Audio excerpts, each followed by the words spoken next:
And happy Sabbath, everybody. Today is February 22, 2025. And today we're going to study about fish. All right? Because there's always a question about, fish. Specifically, people, we need fish because of the omega-3. Right? So we studied about omega-3. And the fats are good, so we study about good fats and bad fats, But now we're gonna, we talked about, the mercury poisoning in fish, But there's other more information now, which is actually booming and being debated. With increasing frequency on the internet, specifically about microplastics in fish. All right. Okay. So, what we always do is we start with the Bible. Yeah. So we start with the Bible. First is obviously we know in Genesis 1. The fish of the ocean, even the whales were mentioned as being created by God. But it was only after their food was created, right? And their food was created on the which day? Their third day. So their food was created on the third day, because all the food of the animals were created on the third day, and it's all herb of the field, which is grass. So grass is for the animals, and even the fish has to eat grass, which is grass of the ocean, which is algae. Algae, right? Algae. And that is how they get their omega-3. They do not synthesize their omega, within themselves. They get it externally from their food, which is algae. All right. Okay, we've done that multiple times already before, but then we go, okay, where's the next time fish is mentioned in the Bible? Right, where is the next time it's mentioned in the Bible? Okay, all right. The next time it's mentioned in the Bible is actually during the time of Exodus, right? All right, in Exodus, all right? Okay, but before we get to the story of the Israelites during the time of Exodus, we'll go to 1 Corinthians 10, right? And we read this, how the Israelites were coming out of Egypt, going to Canaan, right? Yeah. Moreover, brethren, I would not that you should be ignorant, how that all our fathers were under the cloud, and all passed through the sea. And what does that mean? They were under the cloud and passed through the sea. Because they were all baptized unto Moses in the cloud and in the sea. So when they passed through the Red Sea, it is a symbol of baptism, right? And what did they also do? And they all ate the same spiritual meat, right? What is that? The spiritual meat that they ate. Manna, right? Yeah. And they did all drink the same spiritual drink, for they drank of the spiritual rock that followed them, and that rock was Christ, right? And that Moses had to hit the rock, which means the Christ had to suffer for us, and we have to drink from that rock, right? So they had to drink that water at Massa and Meribah, right? Yeah, and so and all of this are, what is this? These are examples, right? So this is an example for us. So what happened to them? All these good things, being baptized, right? This being baptized, right? That's an example for us. We also have to be baptized, right? And they all ate spiritual meat, right? We also have to eat the living Word of God, right? We have to eat the Word of God. In other words, we have to study, understand, and let the words of Jesus mold our character. That's how we eat the spiritual meat, right? This is an example for us, right? And then, right, we have to drink the spiritual drink, which is Jesus, right? We have to be partakers of the divine nature of Jesus. The Spirit of Jesus has to dwell in us, right? So it can become united with our humanity, right? So this is an example, right, that we have to follow, right? Okay, right? Right, that's the spiritual drink, right? Then you go to the second part of the 1 Corinthians, verses 7 to 11. And these are ensamples. The first are examples, right? The first are examples, right? We have to follow them, right? They are our examples, right? But now, these things that happened to them that Paul was writing, these are not examples, but these are ensamples, right? These are ensamples, all right? You know, neither be idolaters, as were some of them. Okay, when were they idolaters? The apostasy at Sinai, right? The golden calf apostasy, right? As it is written, the people sat down to eat and drink and rose up to play. Neither let us commit fornication, all right? They were idolaters and they commit fornications, as some of them committed, and fell in one day 320,000, right? When was that? In Baal Peor. Remember the story in Baal Peor? When Cosby and Zimri, you know, went into the tent, you know, and committed fornication. And who killed them? Phinehas killed them. With one stab, killed them both, right? And all of them had, and so many had to die at that time. They committed fornication, right? Neither let us tempt Christ, as some of them also tempted and destroyed of serpents, right? Neither murmur ye, or some of them also murmured and were destroyed by the destroyer. In Taberah they were killed by fire from heaven, because they did not want to follow the leadership of Aaron and Moses, and they were destroyed by fire there. And all these things are ensamples, right? Right? These are not examples, these are ensamples. Why? Yeah, because they are the shadow and we are the substance. So they are a shadow of what is going to happen to us, right? Because they went from Egypt, which is our world, right, to Canaan, which is our heaven. So we want to go from literal earth to literal heaven. So the Revelation 7, 144,000 are literally going from earth to heaven. And the 12 tribes of Jacob are the shadows of the 144,000, right? Yeah. It is kind of scary, because you look at what they did and what happened to them. That's only a shadow of what's going to happen to what's happening to us right now.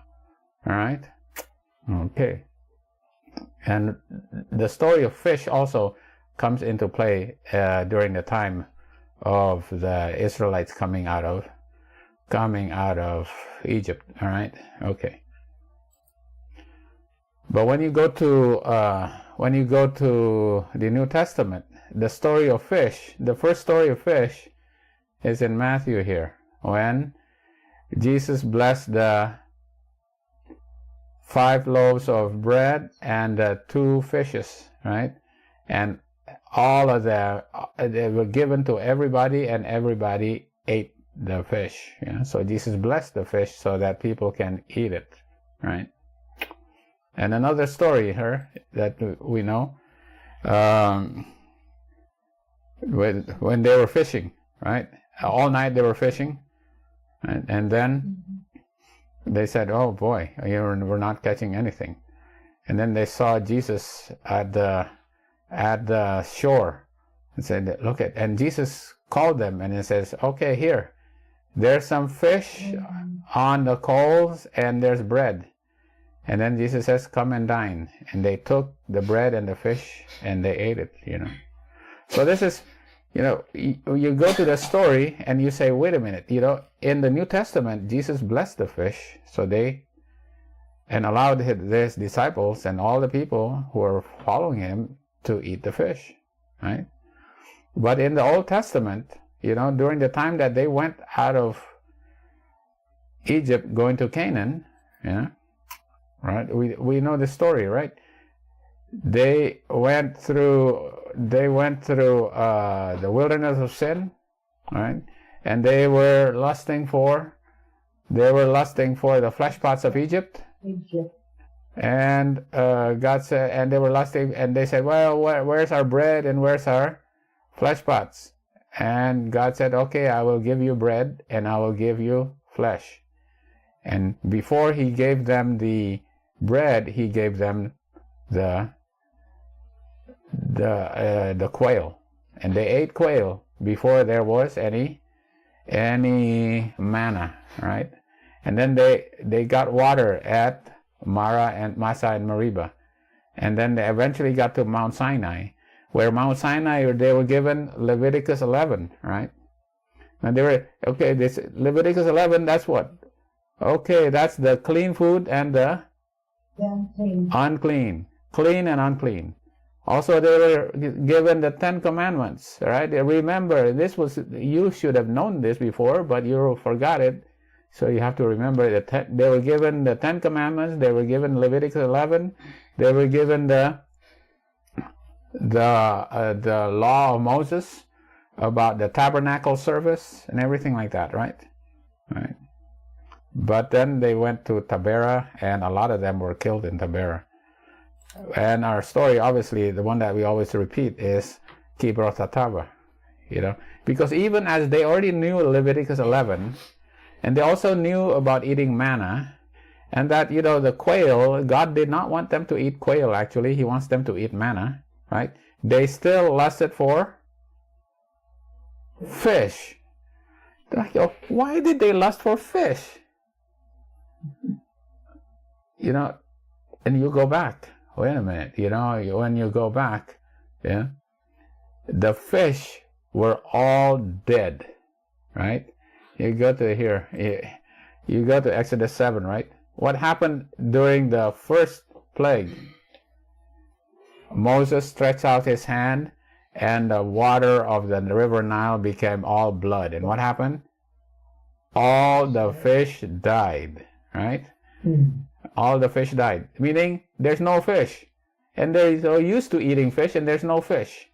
So when they got to the desert here, they go, "Oh, you know what? Even though all that fish died and stank up all the river, we still want that fish." They still lusted for that fish, right? And God said, "Well, you still lust here because they lusted for that fish, right? You still lust for fish? Well, I'm gonna give you the quail." And before that quail even passed their teeth, they all died. It was amazing here. Even the fattest of them, right? Because we know this is they were lusting for fish that they lost in Egypt. There was no fish in Egypt anymore that they could eat, right?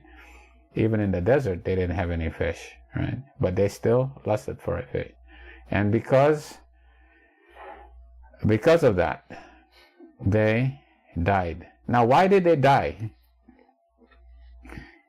Basically, they gave up their chances to go to Canaan because of eating flesh. Was it the eating of the flesh that disqualified them? Disobedience. It's the lust right here. They tempted God in their heart by asking meat for their lust, right? It's lust, right?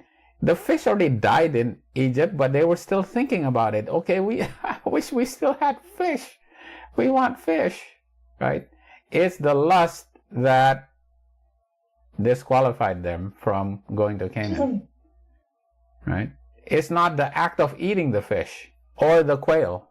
It's actually the lust, right? So now when you go back to the first sin in the Garden of Eden, what was the first sin? What was the first temptation of Satan, the serpent, to Eve? He made it seem as if the food was good for food. In other words, he tempted Eve through what? Lust of the flesh. It's the lust. Eve fell. The first temptation was successful because Satan was able to tempt Eve with the lust of the flesh, right? And what disqualified the Israelites from going to Canaan is because they lusted for flesh. This is so important, you know. We sometimes we just skip, you know, the reason. We think it's about the meat eating. It's not only meat eating, right? Yeah. Oh, sorry. It's not about meat eating. They were not estranged from their lust, but while their meat was in their mouths, the wrath of God came upon them and slew the fattest of them, right? Yeah, because that flesh will make you fat. And because of their lust, they were smitten, right? They were smitten because it's the lust, right? Because, all right, when we go to heaven, there's not going to be any dead fish to eat. But if we still have lust, how will we feel being in heaven if we still lust for fish when we can't even eat fish for eternity? God says it's better that you stay on earth, right? Yeah. If you still have lust when you can't even eat flesh in heaven, might as well not suffer in heaven, right? And stay on earth, right? Wow. Okay. All right. With that, we'll go to what's happening on earth, you know. So why is obviously the lust of eating flesh, specifically fish, is obviously very strong, you know. And we studied about why eating fish is not necessary, because we can get our omega-3 from what? Where's our sources of omega-3 then if it's not from fish? Flax. What else? Walnuts, chia seeds. You can get it from algae also, yeah. But also, okay, flax, walnuts, and chia seeds. All right, so make sure we get some of that every day. Okay, right. But also we want to avoid the cholesterol. We want to avoid the lead, PCBs, right? Because all the fish is contaminated, right? Yeah, all the fish is contaminated. Look at this. Basically, you look at the oceans and the rivers. It's all contaminated, and the fish becomes all contaminated. And the birds, look at what happens to these birds, right? When they die, yeah, because they can't eat anymore, they all die because what? Their stomachs are full of plastics, and then they die, right? Not only because it's just full of plastic, they can't digest, right? They can't eat any more food, but also the plastic have a lot of poison in it, a lot of chemicals in the plastic. And then when you catch the fish and you open the stomach, what do you see? A bunch of plastic in there, right? There's a bunch of plastic. But these plastics, right, are obviously degraded, right? The big plastic bottles, the big plastic containers, all of these things degrade, become smaller and smaller, right? And eventually,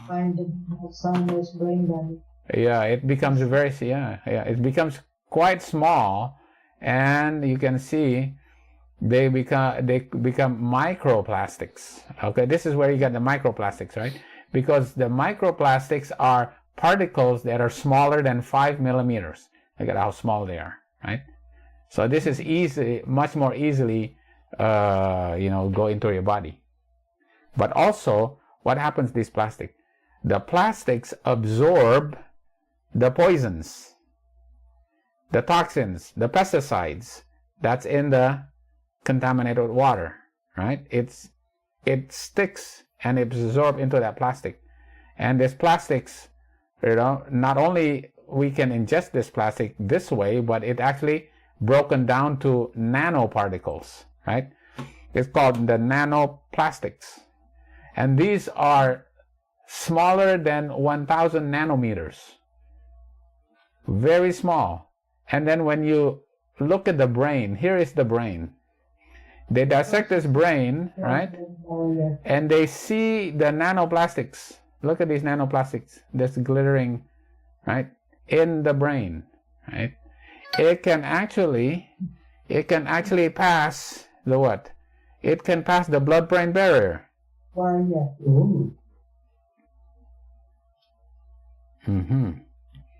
It can pass the blood-brain barrier.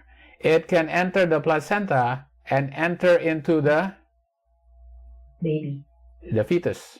Nanoplastics will get into the fetuses. It's so small. Nanoplastics, we're talking very small, all right? Why?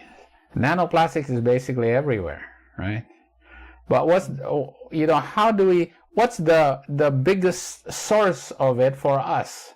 How are we contaminated with these plastics? What's the biggest source of how we get these plastics and all the chemicals that's in the plastics?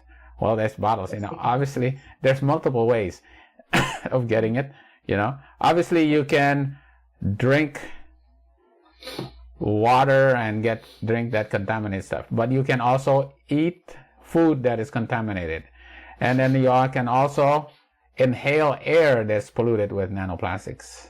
But also you can put things can actually absorb through your skin, especially the mucous membranes.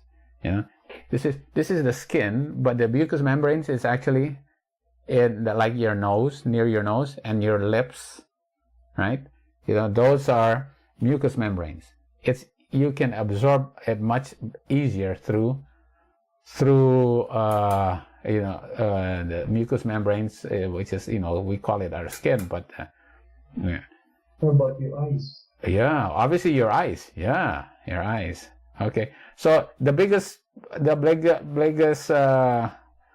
places where we can get it, obviously it comes in through our mouth, right? We ingest it, right? It is intentional. We actually intentionally eat, but the food is contaminated. So if we don't know it, we unknowingly have intentional exposure through ingestion, right? If we don't know it, okay? And, this is way back in 2009. 2009, they were saying, oh, you know what? This BPA is bad. And obviously we know about BPA, right? BPA. Mm-hmm. And then 2009, they said, BPAs, look at BPAs is in, not only just the plastics, but it's even the canned beans and soups. Why? Because the cans, all those cans are lined with plastic inside. Because, the acid in the food and in the diluent, cannot interact with the metal. There's going to be interaction. So they have to actually line the the can with plastic. So there's plastic in there, right? Okay. Look at this here. The latest test of, this is in 2009. Canned foods include soups, juice, tuna, green beans. Found that almost all the 19 name brand food tested contain measurable levels of BPA, bisphenol A, right? BPA found in diverse assortment of canned foods even those which are organic, they say even it's organic, there's still BPA in it, right? Even alternate types of packaging even still show BPA in 2009. So, people say, okay, we don't want BPA. They said, we're not going to buy anything with BPA. So now the companies are saying, okay, we have products that are BPA free. You buy a plastic bottle, what do they say? BPA free, right? Yeah, BPA free. So I think since 2014 or 2015, all these companies making products that are BPA free, because people are not buying these anymore, right? Okay, so it comes in through your mouth, right? How else is these microplastics getting onto you? This is intentional. Cosmetics, right? It's called personal care and cosmetic products, right? This is the United Nations, and before it, plastic and cosmetics, right? And they said, okay, what is the microplastics? When you talk about microplastics, it's synthetic polymers or copolymers. So these are polymers, right? I will show you what polymers are, right? It's synthetic, and it's solid phase. In other words, it does not dissolve in water, right? It is particulate. It does not dissolve in water, right? Insoluble in water, right? And the other thing is non-degradable. It cannot be degraded. It will stay there all the time. You cannot get rid of it. Even though you burn it, it's still there. It's not degradable. You cannot degrade it in organic, in acid, or in alcohol, or it just does not degrade. Okay, and where do you find these microplastics? Plastic ingredients are in toothpaste, shower gel, shampoo, eyeshadow, deodorant, blush powders, makeup foundations, skin creams, hairspray, nail polish, liquid makeup, mascara, shaving cream, baby products, facial cleansers, bubble bath, lotions, hair coloring, nail polish, sunscreen. Oh my goodness. And this is intentionally put on your skin, but it's very close to your eyes and your lips and your mouth, that it will actually get absorbed through cosmetic products also.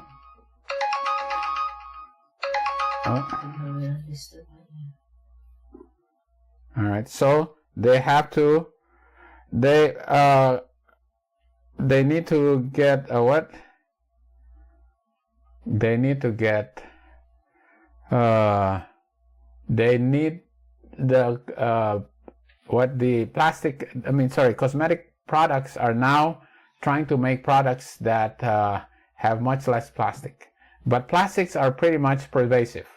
It's ubiquitous. It's everywhere, right? It's everywhere, all right? Okay. Just put do not disturb. Okay, hold on. All right. Just turn off aja.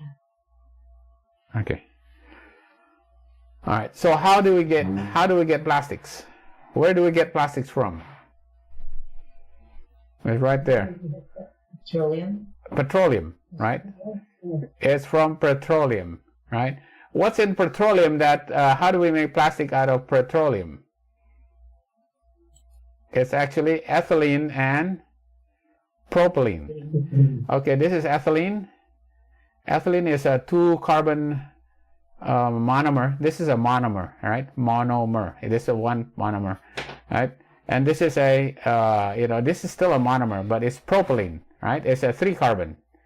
Both of them have double bonds, right? 3 carbons. This is a 2-carbon. This is ethylene, and this is propylene. So a company called the British chemical company called Imperial Chemical Industries, right? ICI. Have you heard of ICI? Imperial Chemical Industries. decide, okay, let's get this ethylene, and now combine it together. So this is ethylene, right? Combine it together, right? And then they keep combining it. They keep combining it, right? Until it becomes a long chain like this.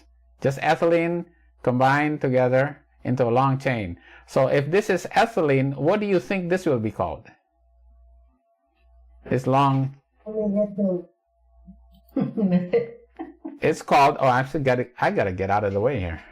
It's called polyethylene. This is ethylene, this is polyethylene. So there you go, just ethylene in, right? And then this is called a polymer, right? This is a monomer, and they make it into a polymer, and this is called polyethylene. And this is plastic, basically, right? Okay, what about propylene? Right, they go, okay, let's make, and look at ethylene. Ethylene is made into all these products, so many different products. Pretty much, just about so many products is made out of polyethylene. Polyethylene is probably the most widely used plastic, right? Used in everything, okay? All right. Now here's propylene. Now you make it propylene like this, okay? That's the monomer. And then you combine it, and then keep combining. Polypropylene. Becomes polypropylene. There you go, right? And it's made by the Phillips 66 company. All right. Obviously, we know this is a, petroleum company, and it's made into all these products that we use, right? So we said, well, you know what? We need to make sure we are clean, so that we do not get communicable diseases, typhoid, hepatitis, and all that. And that's why we have to have food that is clean. And because of that, we have to make plastic. Plastics keeps us safe from communicable infections. But instead, now these plastics causes us to have non-communicable diseases. Right? Cancer. We want to avoid the communicable diseases. Now we got non-communicable diseases. Diabetes, heart disease, cancer, things like that.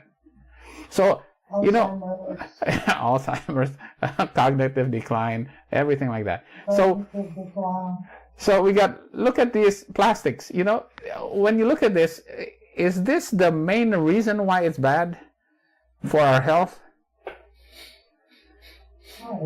Not really, right? Yeah, not really. Okay, so why is it bad? Because of the chemicals they put into it. The chemicals that they put into it is plasticizers, right? Things that will make it pliable. Things that will make it stiff. So the chemicals that put in it, they make it stiff.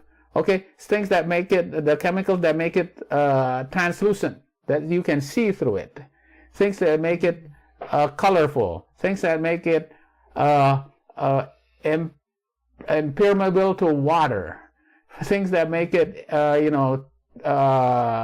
not burn, flame retardant. So everything that makes it more durable and makes it into products that is good for people to use plastics for is because of the chemicals that they put into it.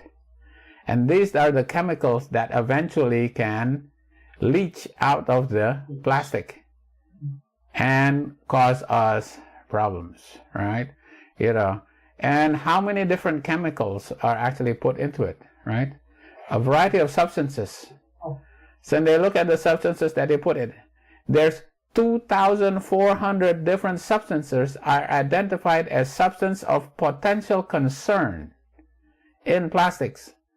So many different chemicals in plastics, right? There's actually 10,000 relevant substances. Out of these 10,000, 2,400 are, potentially concerning, right? As they meet one of the more of the, what? Because they persist. Not only they persist, what they bioaccumulate. In other words, it gets into your body, it doesn't get passed through, but it continues to accumulate. Right? You don't get rid of it. It actually just accumulates in you. And it can be toxic. Right? So there's a lot that we don't know yet about plastics. You know, when was plastics first used? In the 1950s. You know, before the 1950s, there's really not much plastic used. Right? In the 1950s, it was first used. Right? First used in the 1950s. And now is everywhere. We cannot escape using plastic, you know. Yeah. What we wear. You know, you got polyester. Yeah. Everything has plastic in it. Everything. All right. So let's let's look at the chemicals. Well, the first one is BPA. Right. We'll do 3 different types of chemicals. BPA, PFAS, and phthalates. Okay. There's 10,000 different kind of chemicals, but the ones that are the most well known, we'll just do the ones that are well known. Okay. BPA. Let's go BPA. What happens? BPA actually affects your reproductive system. Yeah. All right. BPA affects the reproductive system. Right? BPA is a xenoestrogen. Xeno is what? Xeno is actually what is a Greek for alien. Is a new. Is a man-made, new, man-made, synthesized alien estrogen. BPA is actually it's almost like a hormone. Yeah? It's an estrogen mimicking hormone-like properties, right? That in animals, it can have effect on fertility, delays the onset of female puberty, and influence on the ester cycle. Yeah? It affects these are in animals, right? And it mimics the action of estrogen and antagonize estrogen, right? Okay. And in human, may lead to infertility, polycystic ovary syndrome, endometriosis, right? BPA, right? And this is in women. What about in males? It is not debatable. It's not even debatable that BPA disrupts spermatogenesis. Right? Among couples that need treatment for infertility, 98% of the patients, BPA are found in the urine samples, and its level negatively correlates with sperm count and motility. It reduces the sperm quality and quantity. So males become more chances of infertility. Women become less fertile, right?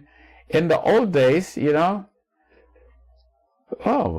obviously, like for example, Ochak's parents can testify there's no problem with infertility, right?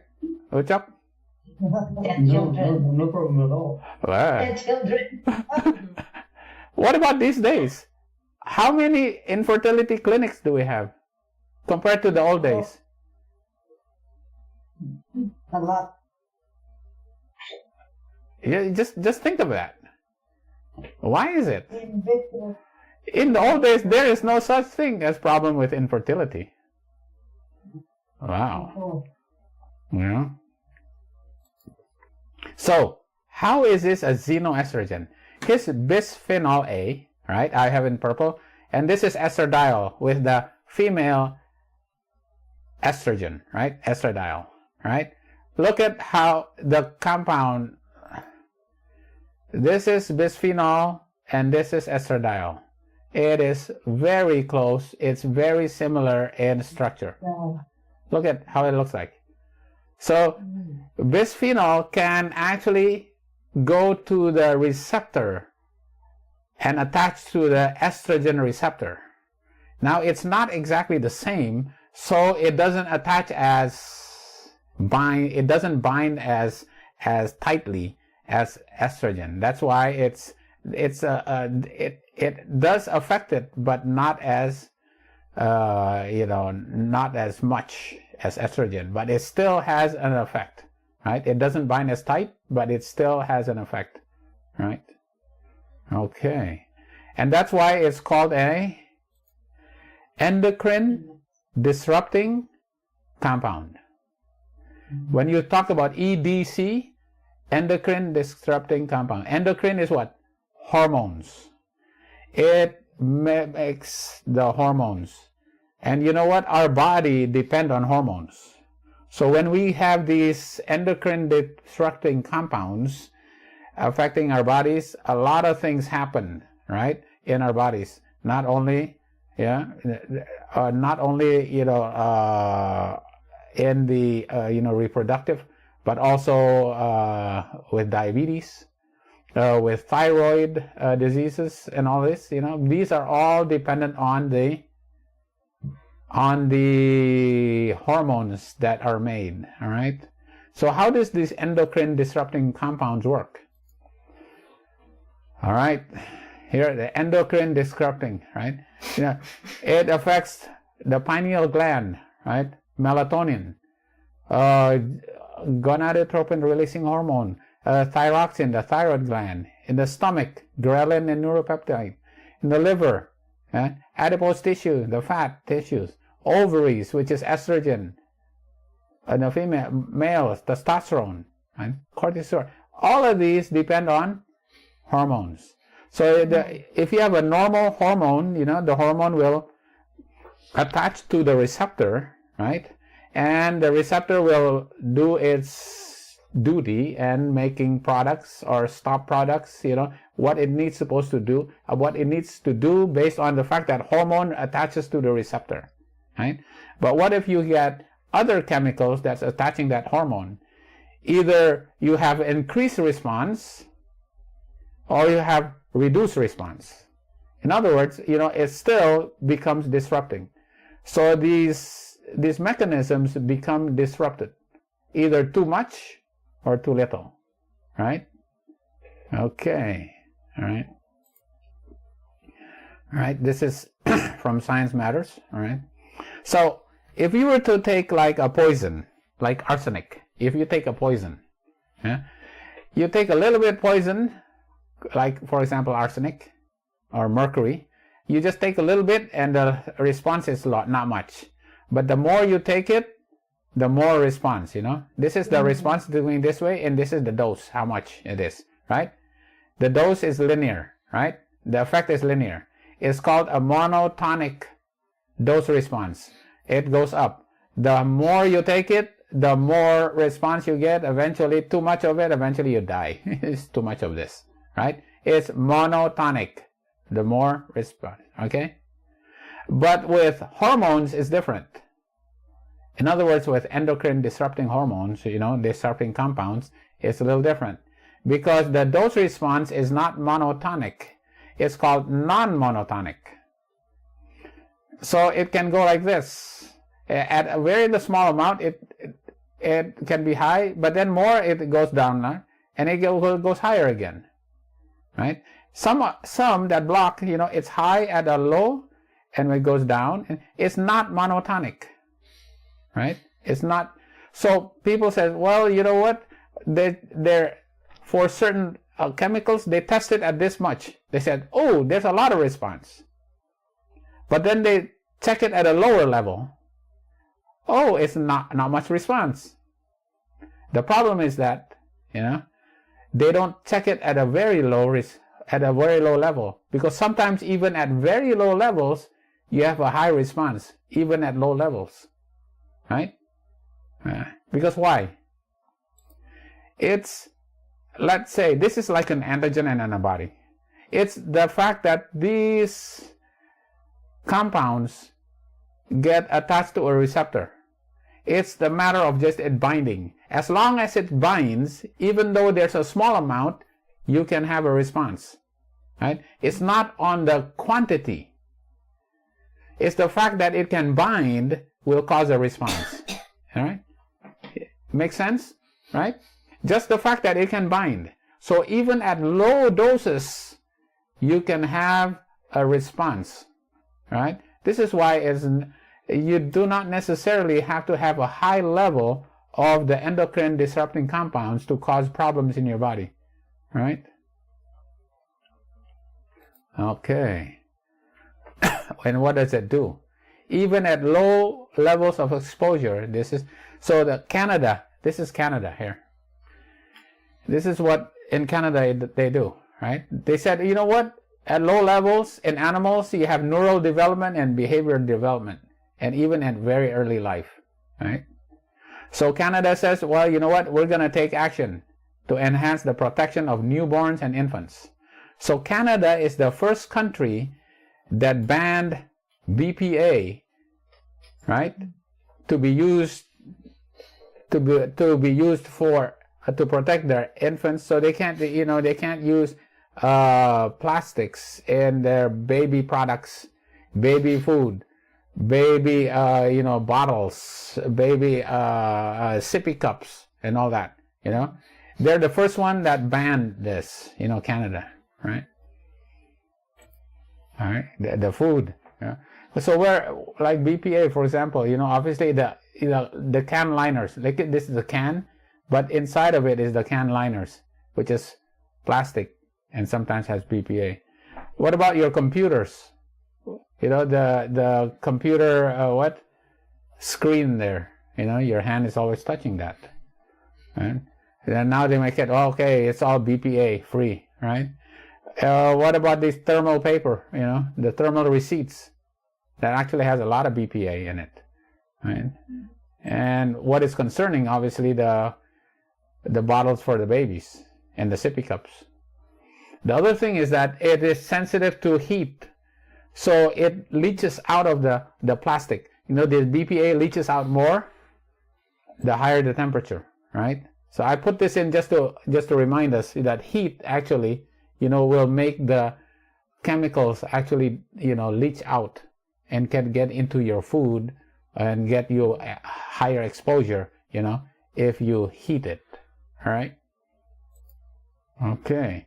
No. So what? France is even tighter. They said, you know what, BPA, we are going to ban. Starting 2013, they banned BPA in all food packaging, containers, and utensils intended for children up to 3 years. But then the second phase, starting 2015, they will ban all BPA from all packaging, containers, and utensils that have direct contact with food. Right? It's even now it's a law that bans since 2015. Right? Any BPA that has any contact with food is banned. Right? But what about America? Boy, America is a problem. Because BPA is actually not banned here. Right? What happened is, the people are demanding that their products have no BPA. So the companies, now they said, okay, in that case, we will not make plastics with BPA, right? So what did the FDA say after that? So the FDA now amended its regulation that is no longer provide for the use of BPA polycarbonate resins in baby bottles and sippy cups. Why? It says we no longer need to regulate it. Why? Because it's not being used anyway. The companies are not using it. So, this is terrible. It does not make a ban, but it says, well, we don't even have to ban it, right? We no longer have to provide for the use of BPA epoxy resins in infant formula, because why? It is no longer being made anyway. All right? Wow. So instead of banning it, it says, well, it's not being used anyway, right? So it said, okay. Yeah. They said, now the scientists in 2020, they said, even though that the federal law that is supposed to be in charge of food safety, right? So safe or safety means that there is a reasonable certainty in the minds of competent scientists that the substance is not harmful under intended conditions of use. Right? The FDA continues to insist that BPA does not cause a threat to human health, even though competent scientists from a wide range of disciplines dispute this conclusion. Right? They say we don't have to, we don't have to, provide for the use of it because BPA is no longer used. Right? They said, oh, all the products are BPA free. So we're not using BPA anymore. BPA, what? No more. No need for BPA. Because what? Now the companies say it's BPA. When it's BPA free, what do they use instead of BPA? The BPA substitute. What do they use? BPF and BPS. Look at BPF and BPS. It's very close. It's chemically, structurally looks pretty much the same. And there's not much studies of this. Nobody studies BPF and BPS. But do you think there could potentially be some problems here? Oh, yeah. Oh, just look at it. Look at the chemical structure. It's probably gonna be a xenoestrogen also, but it's really not yet tested. So we really don't know. So when it says BPA free, don't be assured that it is not BPF or BPS, because chances are it has BPF and BPS, which is quite similar. When you do all this, BPS, BPF is okay, but BPA, no, we're not gonna have BPA. Wonder the Ziploc bags. Oh boy, yeah. Oh. So when I started reading about this, as a matter of fact, I go, oh no, this is terrible. What are we gonna do? This is so depressing. We're inundated. We cannot escape this. Everything is made out of plastic. How about medical medicine cups? Yeah, like even all the plastic. What about all those plastic tubings for the IV fluids? Well, what about all the medicines that have that is in the bags, the antibiotics, all the fluids? It's all in plastic. Yeah. How about our plumbing system? Everything. Plumbing. Everything has plastic. So they said, okay, we have to take out all the bad stuff. But what about? There's 10,000 different chemicals in it. Yeah. Wow. What do we do? This is very concerning. All right. Okay. Well, that's BPA. We go to something else now. Still, you're just reading about this is not very, not very satisfying. Because we are realizing that we are living in in terrible times now, and it's our own doing. Since 1950, right? It is our own doing, thinking that we are doing a good service. Obviously we're not getting all these infections now. Foods are cleaner, so-called cleaner, but is it really safer? Is it really safe? Yeah, it may be safer from infections, but is it really safe, right? Okay, now we go to PFAS. And PFAS is a group of compounds, right? That is including PFOA, P4, and PFOS, right? Now, just your PFOS, PFAS, these compounds, right? These compounds are made out of carbon, right? These carbons, right? It's made with carbon and fluoride, right? The carbon and the fluoride is the strongest bond known in organic chemistry.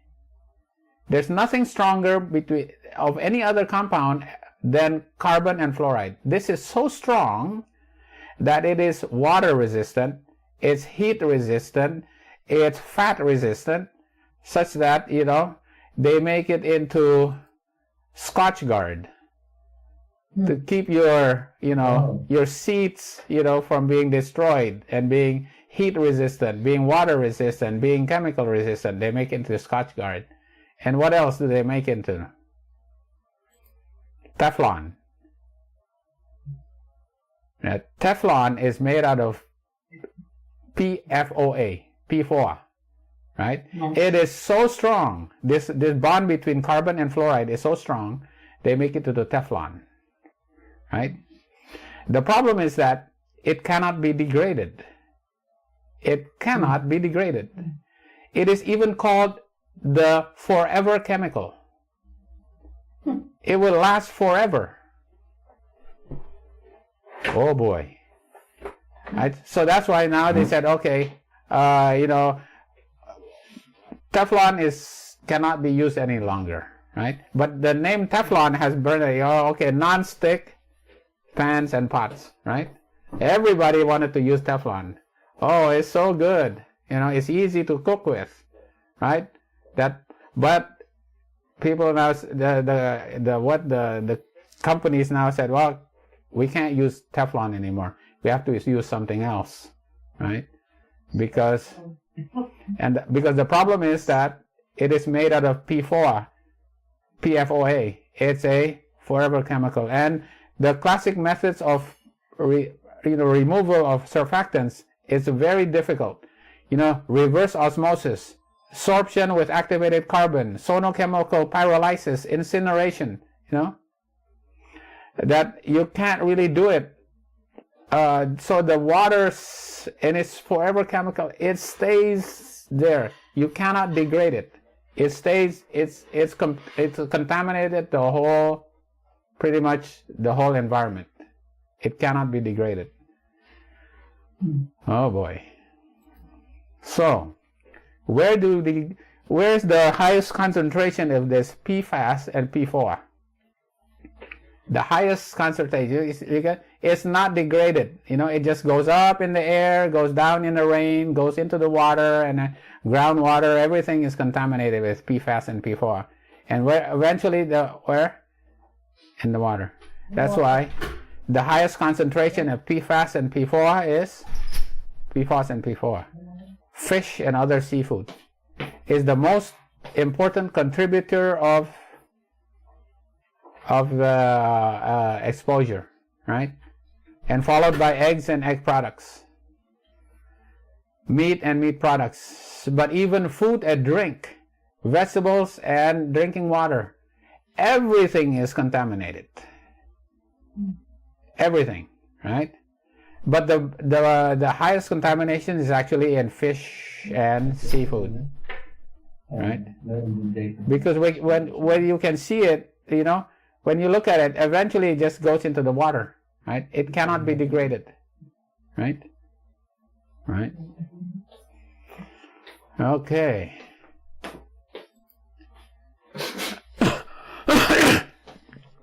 So PFAS and P4, what does it do, right? It increases your total cholesterol and LDL. It's a risk factor for cardiovascular disease. It increases your liver, diminishes your liver function. It reduces birth weight, and it affects their immune system, right? How do they know that?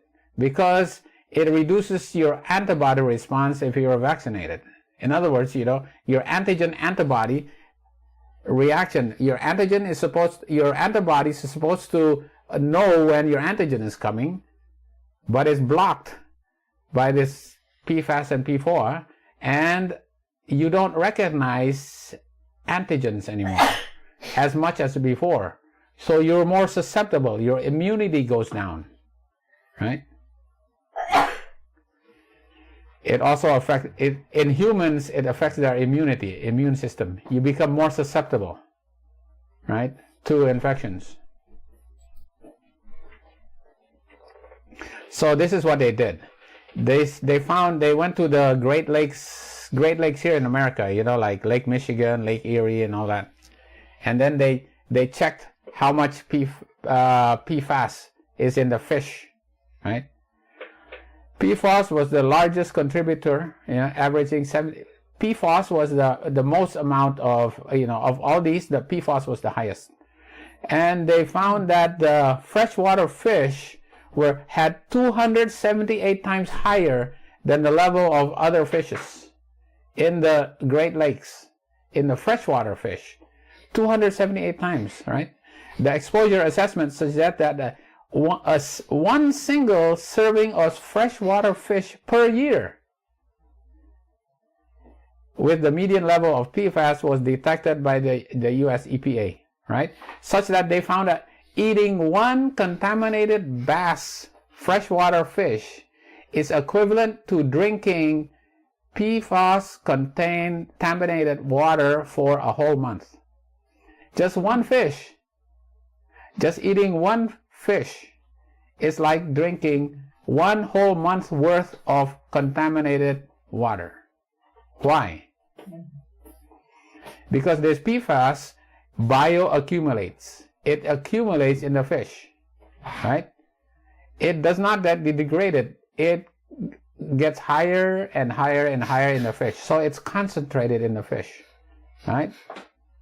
And so just eating one fish is like drinking the water for a whole month that's contaminated. And it gets concentrated in the fish. Right?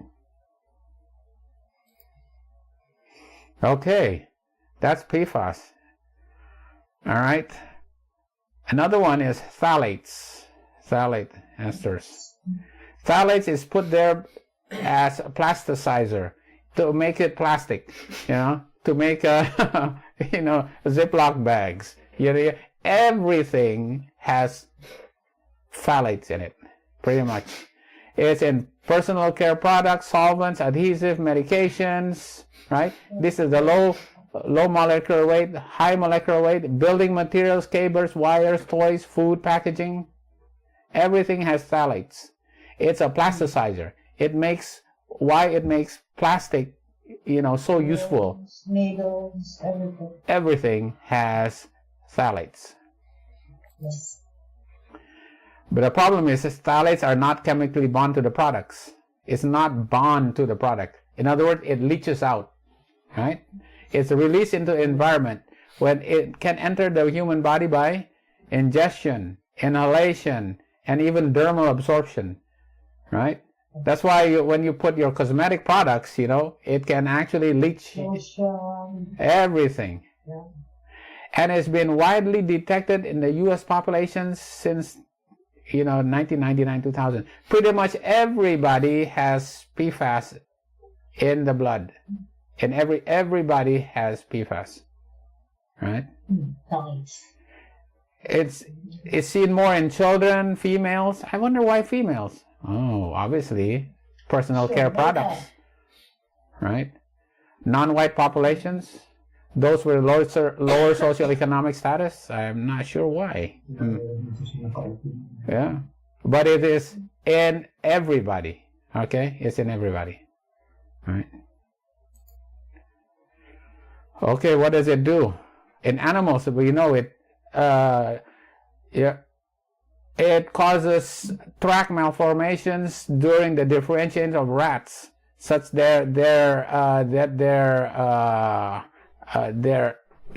androgen, their reproductive systems becomes deformed.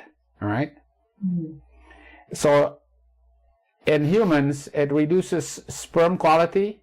Sperm DNA, it causes sperm DNA damage and altered male genital development, right? Mm-hmm. And it is associated with impaired behavioral development. Obviously, children are much more susceptible to this, right? Mm-hmm. Yeah, because of, the children are still developing, right? Mm-hmm. Yeah, and then it causes behavioral development. Wow. Right? Mm-hmm. So the European Union has banned the use of phthalates in toys and food-containing materials and cosmetics, right? And And in the U.S., it's banned for child care articles, which include toys that can be put into children's mouths, right? Because it's phthalates, right? So, you know, we know that these phthalates are much more dangerous for children who are in the development stage, you know? All right. Why? Because phthalates are endocrine disruptors also, right? And, you know, we get it the most because we have contact with plastics during production, packaging, or even delivery of foods. You know, all the gloves, the packaging, you know, everything that is processed, you know, is processed using plastics as well, right? And these phthalates are endocrine disruptors. You know, we did what, you know, you know what endocrine disrupting compounds do to us, right? So, how do, you know, Western societies get rid of the plastic then? You know, we say, oh, look at that, BPA, phthalates, PFAS, all this. How do we get rid of the plastic? We send it to third world countries. We sell it, we actually make them buy it, right? We get rid of our plastic by sending it to where? Indonesia. Indonesia. And other countries, right? Obviously, you know, Bangladesh and all that. But Indonesia is kind of famous here. This is, you know, this is the Western plastic being sent to a place in Java here, right? Recycle. And they recycle, they burn it to make tofu. And when they're making tofu, they burn the plastic, right? In this, right? And they burn it in these, you know, the plastic. And the people make money, but the people become sick, such that those people, when they go to they get so sick, and then when they go to their doctors, and the doctor says, where are you from? They said, okay, we're from this village, this certain village, right? The doctors already know why they're sick, because they burn the plastics from the Western countries, right? They, you know, the tofu factories burn plastic for fuel, right? And what happens? It gets turned into chlorinated dioxins. What is dioxin?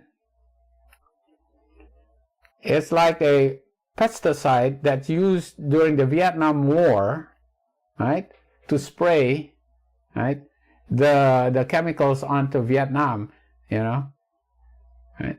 And it causes, we learned it before, it causes all kinds of diseases, you know, like even increased atherosclerosis and even diabetes, right? This place in Java here, has the second highest level of dioxin in eggs, right? Ever measured in Asia, only behind an area of Vietnam contained by the chemical weapon Agent Orange.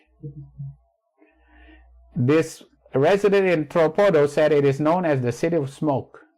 We don't need to tell the doctor what our symptoms are. We just tell them that we are from Tropodo, and they know right away why we're sick. It's pretty amazing. Yeah? So, you know, but the problem is that it doesn't really leave the environment. It still remains in the environment. All right. Okay, here's another study. This become quite famous because this is now in New England Journal of Medicine, just March of 2024, right?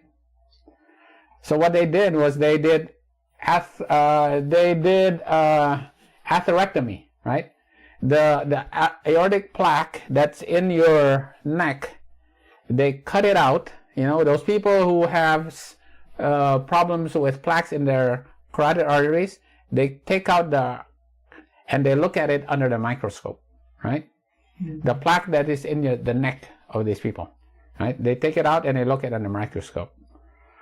And what they found, polyethylene was detected, right? And they found polyvinyl chloride in the atheromas, right? Inside the atheromas. And then they followed these people, right? And they studied the people with carotid artery plaque, in which micro nanoplastics were detected, had a higher risk of composite myocardial infarction, stroke, and death. They were at higher risk for deaths from heart attacks, strokes, and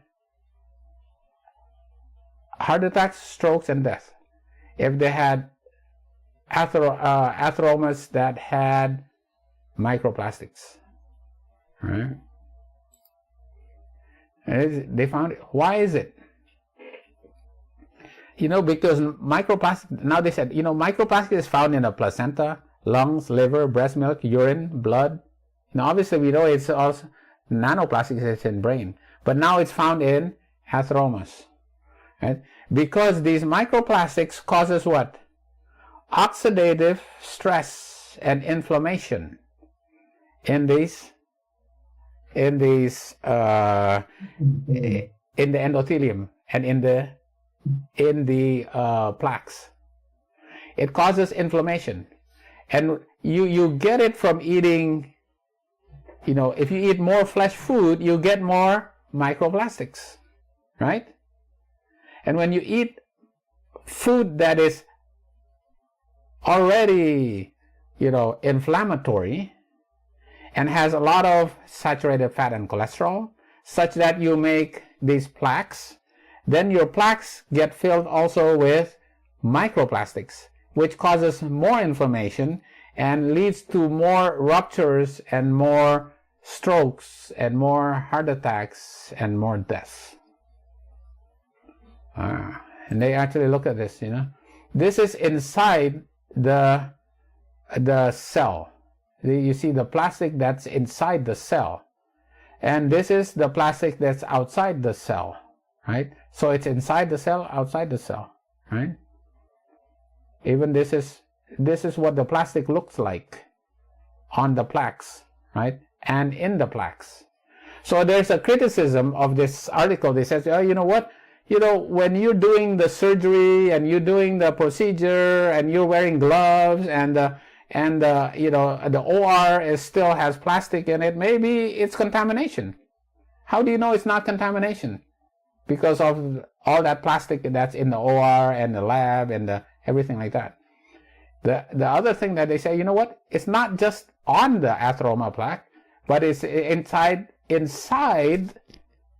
the macrophages. It's inside the cells that's inside the atheromas. So it's not only on it, but it's in it, right? And this is, they found out, right, that people without the micro nanoplastics, have lesser deaths, primary endpoints, as compared to those with nanoplastics in their atheromas, right? So it's not only the food that they eat that have nanoplastics, but also the nanoplastics in the food that they eat, right? Yeah. All right. In many places, fish become so contaminated by the filth on which they feed as to be a cause of disease. This is especially the case where the fish come in contact with the sewage of large cities. Ellen White was talking about the days in those days. It's even more pertinent for us these days. Fish that are fed on the contents of drains may pass into distant waters and may be caught where the water is pure and fresh. Thus, when used as food, they bring disease and death on those who do not suspect their danger. Wow. She already saw this. Ministry of Healing, right? Could you know just the nature of the meat you eat? Could you see the animals when living from which the flesh taken when dead? You could turn with loathing from your flesh meats. The very animals whose flesh you eat are frequently so diseased that if left alone they would die of themselves. But while the breath of life is in them, they are killed and brought to market. You take directly into your system humors and poison of the worst kind, and yet you realize it not. You love to indulge appetite. You have this lesson to learn. Whatever therefore you eat or drink or whatever you do, do all to the glory of God. We are brought into connection with the masses. Should health reform be taught them in the most extreme form, harm would be done. We ask them to leave off meat and drinking tea and coffee. That is well. But some say that milk also should be given up. This is a subject that needs to be carefully handled. There are poor families whose diet consists of bread and milk. And if they can get a little fruit, a little fruit. All flesh food should be discarded, but vegetables should be made palatable. And Ellen White here says, back in 1901, a little milk or cream or something equivalent is okay, right? Because, the poor say, where else, what shall we eat if we don't have a little milk or cream, The gospel must be preached to the poor, and the time has not yet come to prescribe the strictest diet. Yeah? In 1901, he says, you know what? It's still progressive, Flesh should be discarded, but a little milk or cream is okay for some people, right? The time will come when you may have to discard some of the articles of diet we now use, such as milk and cream and eggs. But my message is that you must not bring yourself to a time of trouble beforehand, and thus afflict yourself with death. Wait till the Lord prepare the way before you. There will come a time, right? This we also know. No, we can't eat that. That's unclean, right? What about the clean flesh? Well, even the clean flesh we shouldn't use. But Ellen White says, at that time, it's still okay for eggs and milk, even though we know it comes from products and this also has micro and nanoplastics in it, all right? But I wish to say that when the time comes that it's no longer safe to use milk, cream, butter, and egg, there will come a time. God will reveal this, right? No extremes in health reform are to be advocated. The question of using milk, butter, and eggs will work out its own problem. At present, we have no burden on this line, okay? Right now, in 1901, it's okay. But there will become a time when it's not going to be okay. When will that be? The time will come when there will be no safety in using eggs, milk, cream, or butter, because the diseases in animals is increased in proportion to the increase of wickedness among men, right? Because the wickedness of men has gone to the point that eventually the whole world is contaminated with the sins of the world, the doings of men, that the whole, right? The time is near when the iniquity of the fallen race, the whole animal creation, will groan under the diseases that curse our earth. Eventually, our earth is going to be cursed, completely contaminated.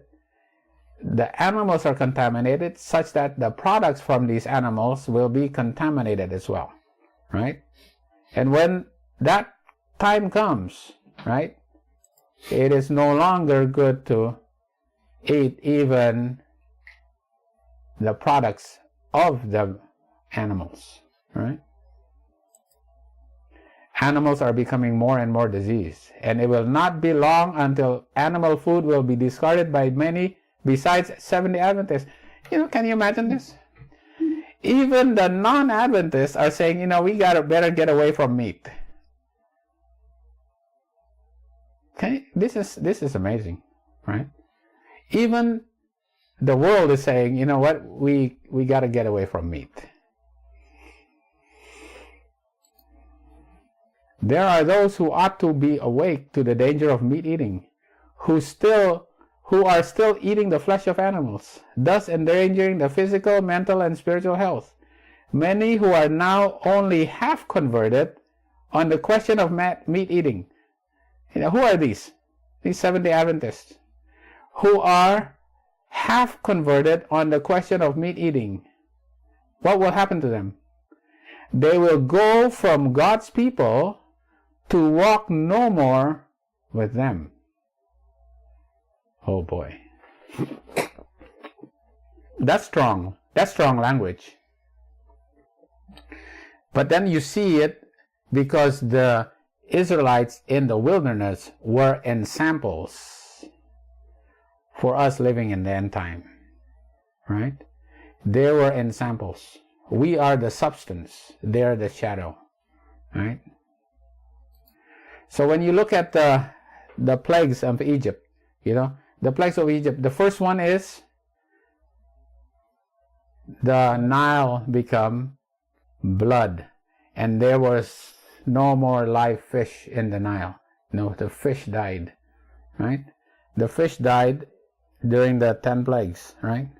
Now what about the 7 last plagues? What happened to the fish during the 7 last plagues? The fish will all die too, because the second plague, what happens? All living soul that is in the sea will all die. All the fish will all die. There's a reason why this is put in the Bible. The fish will all die, right? Yeah. The fish are all contaminated. The fish are also cursed because of the sins of the people, right? And it's not only at that time that it's cursed, but it's already being cursed right now. Yeah? It's already cursed even now. So we need to make sure we know what we're dealing with and know exactly where and the time where we're living in, and so that we know what to eat and what not to eat. Okay. So I'll put this in a line, and it starts from the time of Eden, right? This is the type of food that we're supposed to eat, because this is the food that Adam and Eve ate in the Garden of Eden. And then there came sin, and obviously vegetables were given, and that was the food for the animals. Yeah? But then the first time that the food was distinguished between clean and unclean was before the flood, right? It was given to Noah, right? The clean food versus the unclean food. In preparation for the flood, the time of emergency, you can eat clean food, right? Unclean. You can eat clean food, but you cannot eat unclean food, right?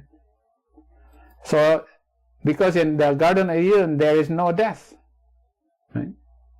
But then when there was death, animals were used for flesh offerings. You are still not allowed to eat flesh food, because the flesh with dead animals are to be used as an offering, right? And then at the time of the flood, Noah was prescribed what is the clean and the unclean flesh.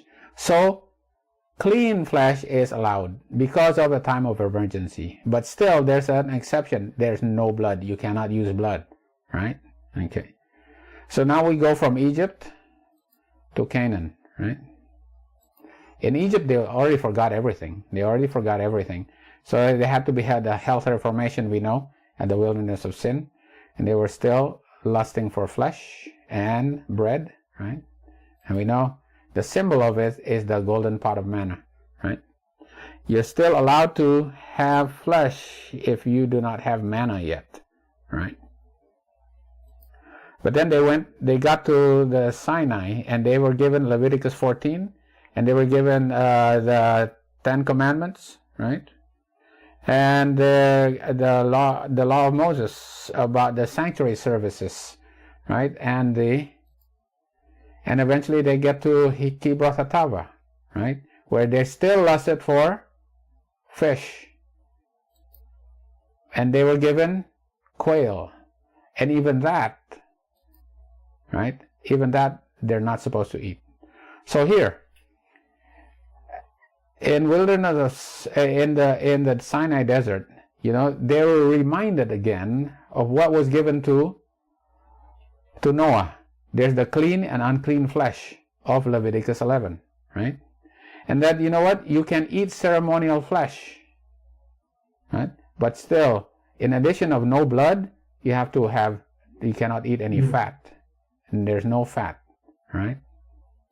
And then just before you get to Canaan, even clean flesh is not allowed, right? Before you get there, because you cannot have any lust for Egyptian food, right? You cannot have lust for earthly food, flesh foods, right? Not even clean flesh. And the symbol of the food of Canaan, obviously, is the honey. What did they bring back? Caleb and Joshua brought back grapes, right? That's the food that they brought back, right? Okay, now this is the time of after Jesus, right?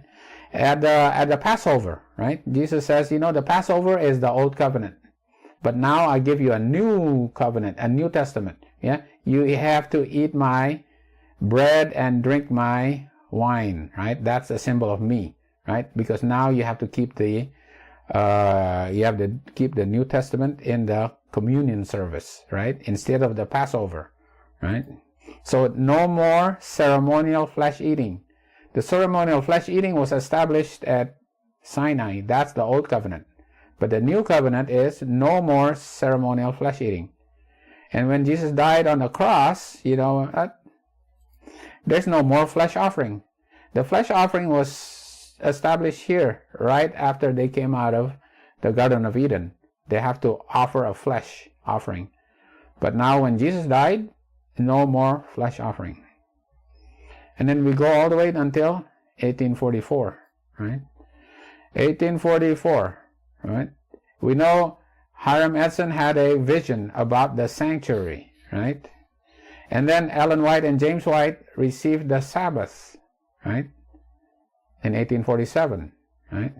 But in 1863, she had a vision, right? In Michigan. She saw what happened up there.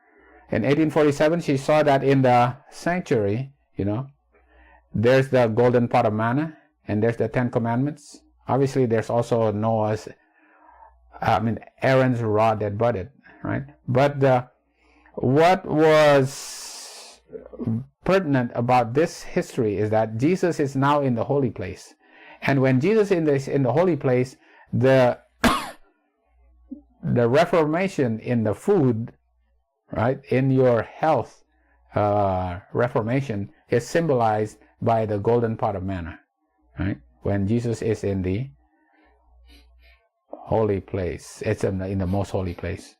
And with all her writings, essentially since 1863, she says not even clean flesh should be used for food, right? Not even clean flesh. When Jesus is in the most holy place, and the symbol of the health reformation is the golden pot of manna, right? And the golden pot of manna also specifies that not even clean flesh is to be used, right? But one day before you get to heaven, where there's no death, you have to discard also eggs, milk, and cream, right? So that's the lines that we have, right? Okay, so this is all well and good. We gone through the biblical reasons for why we need to discard fish, right? Even the products of animals, right? So that we practice self-control. We do not lust for flesh foods, because we cannot have any lust for foods that are not available in heaven, right? That basically will disqualify us, from going to heaven, right? And we know all the, the medical and reasons, or biological reasons, the chemical reasons for why we need to avoid fish and avoid the contamination that is in the microplastics and plastics and all that. So what's the practical application? Okay, here we go. Well, let's go the practical application for us, right? It's kind of depressing. Say we're living in a place where plastics is ubiquitous, and all these chemicals, we are not able to avoid them 100%. It is impossible, right? This world is already cursed with our own doing because what we did to the earth, right? And everything is gonna get sick. The fish are dying, the birds are dying, and then we are gonna die also because of the things that we did to them, right? Okay, so how do you reduce your exposure to plastic in food and everywhere else, right? It's nearly impossible to completely avoid bisphenols, BPA, and phthalates. It's nearly impossible. But here are 6 suggestions of what we can do now, all right? What are we going to do now, all right? All right. Okay, number 1. Avoid plastic food storage containers, right? If you do use them, do not heat them in the microwave. And avoid using them to store hot food because heat can increase leaching. All right? Avoid plastic foods. Okay, here we go. Keep your food below the top of the container to avoid contact with the lids, which is often plastic, right? Exactly. We have those glass containers, but the top of this is what? It's plastic. Make sure your food does not touch that, right? And for one thing, make sure you do not heat your plastic in a microwave, or you do not store your food, your hot food, in plastic, right? Okay. Steer clear of fast foods. Plasticizers are one of the more reasons to limit consumption of fast food. Why? Our testing found some of the highest level of phthalates and phthalate substitute in fast foods. They can't really say exactly why, because, but the thing about it is people who prepare these foods have to wear vinyl gloves, and they have to use plastics, and everything is wrapped in products that have a lot of plastic, right? The fast food foods have a lot of plastics associated with the transportation, handling, and preparation of it, right? Fast foods. Okay. Limit high-fat foods. Oh, right? Another reason fast foods may be high in plasticizers is that they tend to be fatty. And some research has found higher levels of plasticizers, many of which are known to be fat-soluble. They are soluble in fat, so they concentrate it inside of fat in foods with higher fat content. Okay. Yeah. Right. Such as French fries, ice cream pops had a higher level of phthalates in there. People who ate more French fries and ice cream pops had more phthalates in their urine when they tested it. Okay. Eat fresh, minimally processed food. Make sure your diet includes plenty of unpackaged fruits and vegetables, which have fewer chances to have contact with phthalates. Right? All right.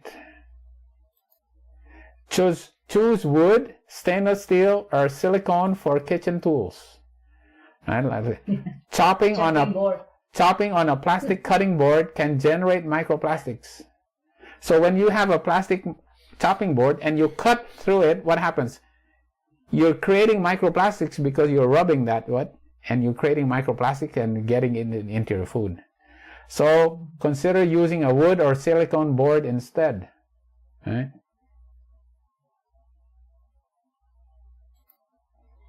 Use water bottles made of glass or steel.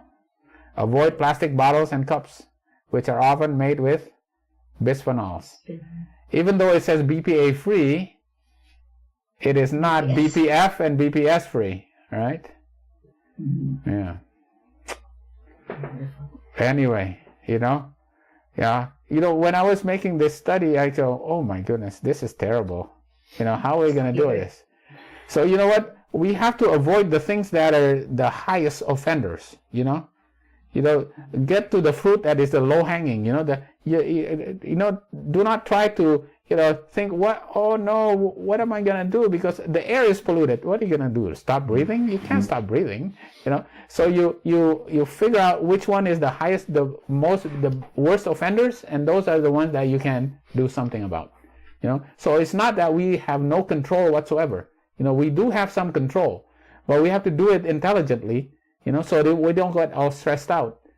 And then, we says, oh, just because we're no longer growing infants, this is not going to affect us. How do you know? There's something that will, affect you, even though you're not growing infants, because it still can affect your atheromatous plaques in your body.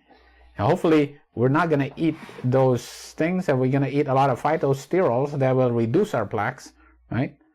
And reduce our risk for myocardial infarction and strokes and all that kind of stuff.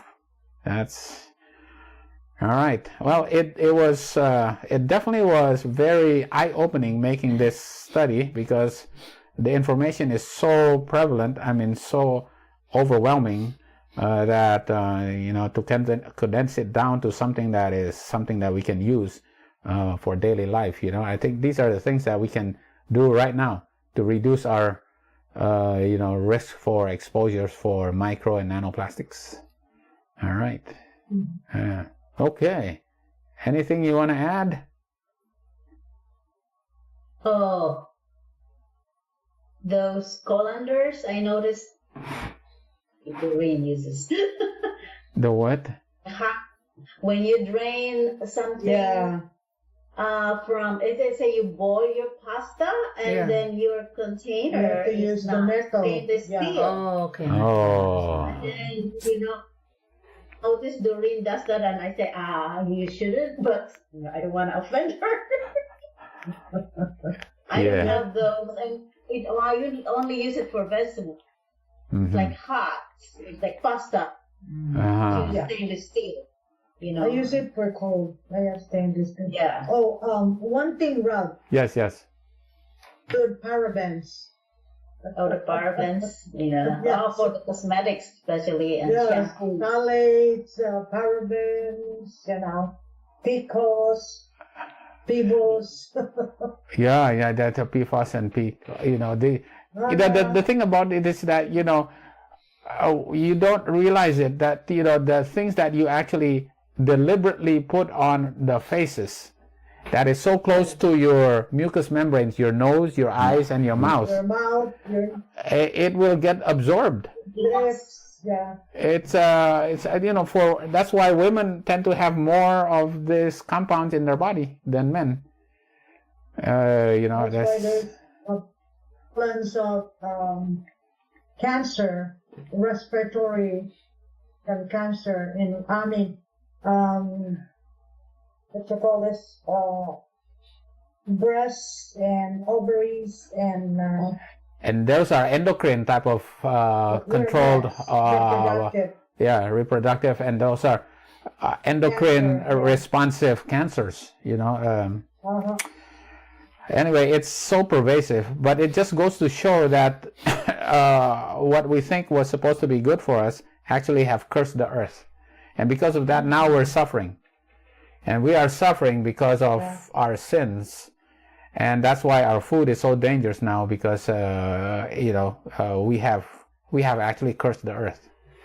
And this is why, That's what they said. Mm-hmm. What do you have to do? Stop breathing, stop eating, because it's ubiquitous. It's all over. Yeah. You can't escape it, It's pretty amazing. Well, luckily, we have a goal. We have to escape all this contamination. We have to escape this contamination, and hopefully, it'll happen in our lifetime. All right. Mm-hmm. Yeah. Okay. Yeah. Yeah. All right. And that is a more sure word of prophecy. All right. Let me finish this animation. And Very good, right? Very good, right? yeah, that was yeah. But is the first introduction here, the last. Uh-huh. So I mean to see is correct, because if your character is still the last of